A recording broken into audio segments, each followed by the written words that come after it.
প্রকৃতির বিশাল ক্যানভাসে আমরা সাধারণত গোলাপ, রজনীগন্ধা বা বকুল নিয়েই মেতে থাকি। কিন্তু এই পরিচিত নামগুলোর বাইরেও মাঠে ঘাটে, রাস্তার ধারে ফুটে থাকে এমন কিছু ফুল যারা মানুষের আদর পায় না, কিন্তু আপন মহিমায় অনন্য। ফুল মানেই পবিত্রতা, ফুল মানেই সৌন্দর্য। তবে মানুষের দৃষ্টিভেদে ফুলের মধ্যেও তৈরি হয়েছে এক আভিজাত্যের বিভেদ।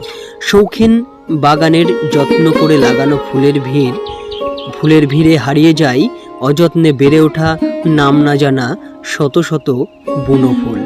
প্রকৃতি মাতা কাউকেই ছোট করে গড়েননি, কিন্তু আমাদের অবহেলায় এই ফুলগুলো আজও ব্রাত্য হয়েই রয়ে গেছে। আমাদের চারপাশে একটু তাকালেই দেখা যায় কলমি, ধুতুরা, ঘাসফুল, আকন্দ, কুচু ফুল কিংবা লজ্জাবতীর ঝোপ। কোনটা পুকুর পাড়ে অবহেলায় ফুটে আছে, কোনোটা আবার রেল লাইনের ধারে ধুলো মাখা অবস্থায় বাতাসের তালে দুলছে। এদের কেউ জল ঢেলে দেয় না, কেউ সার দেয় না। আকাশের বৃষ্টি আর সূর্যের আলোই এদের একমাত্র সম্বল। প্রতিকূল পরিবেশেও এদের টিকে থাকার ক্ষমতা বিস্ময়কর। সাধারণত এই ফুলগুলোর কোনো তীব্র বাণিজ্যিক গুরুত্ব নেই বলে এগুলো আমাদের কাছে ব্রাত্য।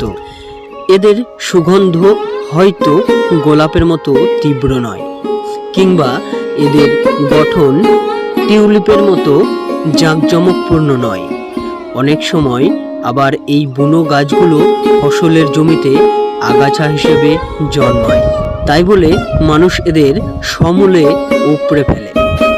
অথচ প্রতিটি ফুলেরই নিজস্ব একটি জ্যামিতিক কারুকার্য এবং প্রাণ শক্তি রয়েছে।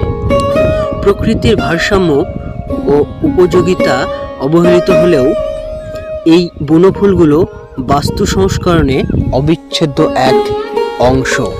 মৌমাছি, প্রজাপতি এবং ছোট্ট ছোট্ট পতঙ্গ এই বুনো ফুলগুলোর উপর নির্ভর করেই বেঁচে থাকে। আকন্দ, ধুতুরা বা কালমেঘের মতো বুনো ফুলের গাছের রয়েছে অবিশ্বাস্য ঔষধি গুণ, যা যুগ যুগ ধরে আয়ুর্বেদ শাস্ত্রে ব্যবহৃত হয়ে আসছে।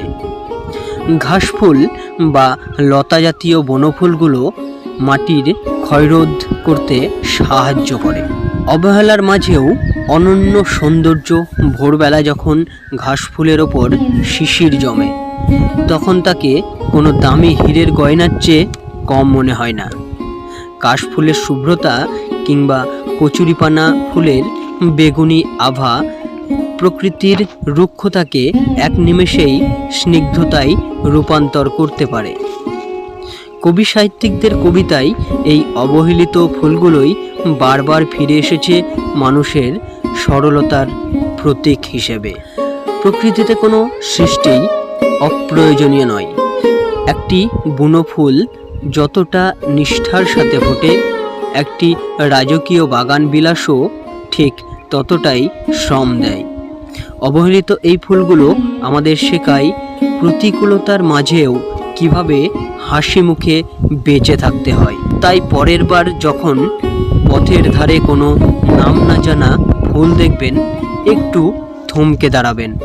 হয়তো সে কেবল আপনার একটুখানি মুগ্ধ দৃষ্টির অপেক্ষাতেই ফুটে আছে।